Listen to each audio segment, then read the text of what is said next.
Hello everyone, welcome to our YouTube platform JRF Adda. सबसे पहले तो आप सभी को प्यार भरा नमस्कार, गुड मॉर्निंग एवरीवन। सो दोस्तों, आज का जो सेशन रहने वाला है उसमें हम ये डिस्कस करेंगे कि वेस्ट बंगाल जो सेट एग्जाम होगा आपका अभी 8 जनवरी को आपका होने वाला है 2023 में, यानी कि एक महीने बाद आपका एग्जाम है ऑलमोस्ट। तो उस एग्जाम की कट ऑफ क्या रह सकती है, सब्जेक्ट वाइज एंड आपका जो कैटेगरी वाइज कट ऑफ है उसका एनालिसिस है जो आज हम करेंगे। एनालिसिस का जो आधार है वो है दोस्तों पिछली साल की जो कट ऑफ रही है आपकी, यानी 2017, 19, 21 के जो एग्जाम हुए हैं, वेस्ट बंगाल सेट के जो एग्जाम हुए हैं उनकी कट ऑफ का एनालिसिस हम करेंगे कि उनकी कट ऑफ क्या रही है और उसके आधार पर हम अनुमान लगाएंगे कि इस बार की एक्सपेक्टेड कट ऑफ क्या रह सकती है। ठीक है, देखो वैसे तो जो कट ऑफ होती है वो आपका पेपर होने के बाद में ही डिसाइड होती है ना, लेकिन फिर भी आपका टारगेट मार्क्स क्या होना चाहिए, क्योंकि आपको पता होना चाहिए ना कि आपको कितने मार्क्स लाने हैं। ये सबसे इंपॉर्टेंट है। कोई एग्जाम हम दे रहे हैं तो सबसे पहले मुझे ये नहीं पता होगा कि मुझे नंबर कितने लाने हैं, तो फिर हम उस एग्जाम की तैयारी कैसे कर सकते हैं। तो आज का जो सेशन है ये बेसिकली उन स्टूडेंट के लिए है जिनकी क्वेरी थी कि सर कट ऑफ क्या रहती है, कितने मार्क्स हमें टारगेट करना चाहिए पेपर 1 एंड पेपर 2 दोनों में। तो इसी की चर्चा है जो आज के सेशन में मैं करूंगा। तो वेस्ट बंगाल सेट एग्जाम 2022 की कैटेगरी वाइज और आपका सब्जेक्ट वाइज दोनों कट ऑफ को आज हम डिसाइड करेंगे, यानी देखने वाले हैं।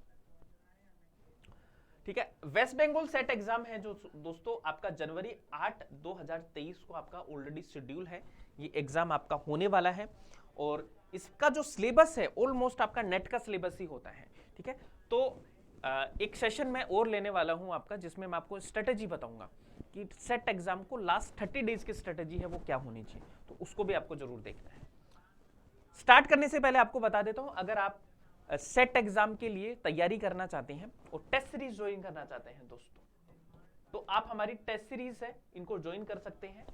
सेट एग्जाम की टेस्ट सीरीज है आपकी ऑलरेडी है हमारे वेस्ट बंगाल जो सेट एग्जाम है उसकी टेस्ट सीरीज आप ज्वाइन कर सकते हैं। आपके 10 फुल लेंथ टेस्ट है, फुल लेंथ टेस्ट है जो आपके लिए ऑलरेडी आ चुके हैं जेआरएफ अड्डा ऐप पे। इसके रिगार्डिंग आपको कोई भी डाउट हो, कुछ भी पूछना हो तो आप हमारी सपोर्ट टीम को कॉल कर सकते हैं, उनसे बात कर सकते हैं। ठीक है, तो टेस्ट सीरीज आप ज्वाइन कर सकते हैं सेट एग्जाम के लिए। इसके अलावा दोस्तों जेआरएफ अड्डा ऐप डाउनलोड नहीं किया तो इस ऐप को भी डाउनलोड करो, क्योंकि यहां से आपको set exam, net exam, PhD entrance सबकी प्रिपरेशन करवाई जा रही है, क्विजेज मिलती हैं, यूट्यूब क्लास के पीडीएफ, काउंसलिंग सेशन, ये सब आपको होता है। चलो जी, अब मुद्दे पे आते हैं अपन। वेस्ट बंगाल सेट एग्जाम की कट ऑफ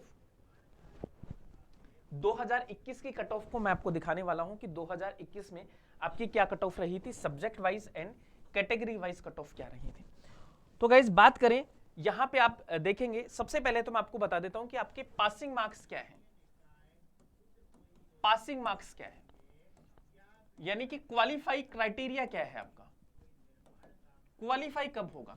तो देखो, अगर आप जनरल कैटेगरी से हैं और ईडब्ल्यूएस से हैं तो आपको 40% एग्रीगेट मार्क्स लाने हैं, यानी कि पेपर 1 प्लस पेपर 2 दोनों में मिला के आपको 40% मार्क्स लेके आने हैं।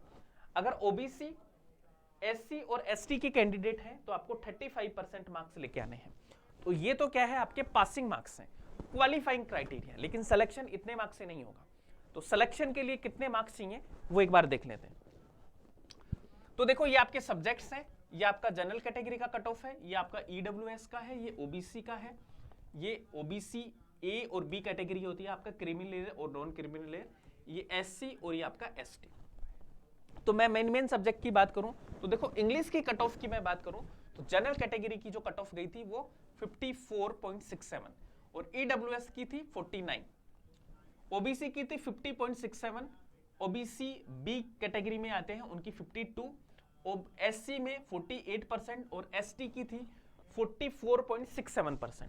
ठीक है, ऐसे ही हम अगर हिस्ट्री की बात करें दोस्तों तो हिस्ट्री की कट ऑफ कितनी थी, 55.33% जनरल कैटेगरी में है और आपका ईडब्ल्यूएस की 50% और आपका ओबीसी कैटेगरी ए में 50.67% और ओबीसी बी कैटेगरी में 52.67% सेम ही कट ऑफ है।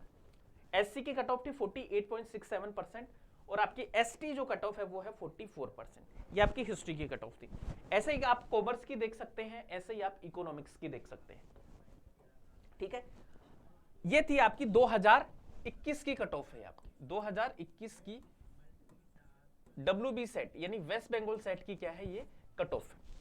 ऐसे ही बाकी सब्जेक्ट्स की भी आप देख सकते हो। पॉलिटिकल साइंस की 62 है, एजुकेशन की 58, आपकी ज्योग्राफी की 57 है, लाइफ साइंस की 57, ठीक है, सोशियोलॉजी की है 64%, ठीक है। ऐसे ही आपकी कंप्यूटर साइंस की है 58.67% है, होम साइंस की है 63%। ये आपकी मैं बता रहा हूं 2021 की कट ऑफ। अब एक कट ऑफ मैं आपको बताता हूं, ये वाली जो है वो 2019 में जो सेट एग्जाम हुआ था, 2019 का जो सेट एग्जाम था, WB सेट का एग्जाम था, उसके कट ऑफ क्या रही है। उसके कट ऑफ आप देखेंगे तो जैसे इंग्लिश की मैंने बात की थी तो इंग्लिश की 52.67%, ठीक है, जनरल कैटेगरी में रही है। पॉलिटिकल साइंस की रही है आपकी 62%, कॉमर्स की जो कट ऑफ रही है वो 60.67%, हिस्ट्री की जो कट ऑफ है वो है 56%। तो अब देखो इसमें वेरिएशन, यहां पे मैंने हिस्ट्री की कट ऑफ थी 55.33, लेकिन 2019 में जो कट ऑफ है वो है आपकी 56%, यानी कि 2019 में कट ऑफ ज्यादा थी, 2021 में कट ऑफ कम होगी। लेकिन कट ऑफ ज्यादा कम नहीं हुई है, एक ही कम हुई है आपकी। ऐसे ज्योग्राफी की बात करें तो 55, इकोनॉमिक्स की बात करूं तो 61%। इसके अलावा 2018 की दोस्तों हम बात करें तो 2018 की जो कट ऑफ थी इंग्लिश की मैं बात करूं तो 52%, ठीक है, और मैं बात करूं कॉमर्स की बात करूं तो वो है 60%, 60.67%। इकोनॉमिक्स की मैं बात करूं तो आपकी कट ऑफ जो है वो है 61.33%। तो आप यहां पे एक ट्रेंड देखने की कोशिश कीजिए कि जो कट ऑफ है वो है आपका कि ईयर बाय ईयर आपका जो वेरी करता है, वो जैसे 60 कट ऑफ है आपकी तो ±2, ठीक है, इतना ही वेरी करेगा। तो जो भी आपकी लास्ट ईयर की कट ऑफ आपने देखी है अपने सब्जेक्ट्स के अकॉर्डिंग XYZ, जैसे मैं हिस्ट्री की बात करूं दोस्तों तो हिस्ट्री की जो कट ऑफ है वो आपकी 56 है 2019 के एग्जाम में, और 55 है आपका 2021 के एग्जाम में। तो कितना वेरी कर रहा है, 1-2% का वेरी कर रहा है। तो जो भी आपकी 2021 की कट ऑफ है, 2019 की कट ऑफ है और 18 की कट ऑफ है, उससे ±2 ही आपकी कट ऑफ वेरी करेगी। तो जो भी आपकी लास्ट ईयर की कट ऑफ है XYZ कोई भी सब्जेक्ट हो, उसके आसपास ही आपकी कट ऑफ रहती है। तो बात हम कर रहे थे कि टारगेट क्या रखना चाहिए। तो देखो मैं आपको बोलना चाहूंगा कि पेपर 1 प्लस पेपर 2 में अगर आप अपना कंफर्टेबली क्लियर करना चाहते हैं तो पेपर 1 में आपका 35 प्लस क्वेश्चन आपको ठीक करने हैं 50 में से, और पेपर 2 जो आपका सब्जेक्ट का जो पेपर होता है, सब्जेक्ट का जो पेपर होता है उसमें आपको टारगेट रखना है दोस्तों कम से कम 70 प्लस क्वेश्चन आपके क्या होने चाहिए, ठीक होने चाहिए। इसमें 35 क्वेश्चन आपके ठीक होने चाहिए जो आपका जनरल पेपर है, जनरल पेपर में। तो अगर इतना आप स्कोर करके आते हैं XYZ कोई भी सब्जेक्ट हो तो कंफर्टेबली आप अपना JRF, तो सेट एग्जाम में होता नहीं है लेकिन फिर भी आपका जो सेट एग्जाम है वो आपका बिल्कुल कंफर्टेबली है वो क्लियर हो जाएगा गाइस, ठीक है। तो ये था मेरा कट ऑफ का एनालिसिस। आई होप आपको ये मदद करेगा आपकी प्रिपरेशन में। आने वाले 1 महीने का जो प्रिपरेशन रहेगा उसमें आपको यही ध्यान रखना है कि पेपर 1 एंड पेपर 2 में कितना स्कोर आपका होना चाहिए, XYZ आपका कोई भी subject.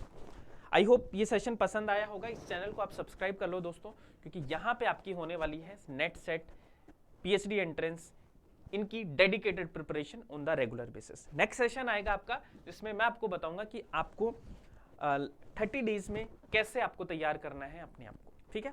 Thank you so much. Like share आपने कर दिया होगा, बेल आइकन भी प्रेस करो जिससे रेगुलर बेसिस पे नोटिफिकेशन आते रहे। मिलते हैं गाइस नेक्स्ट सेशन में, bye bye and take care.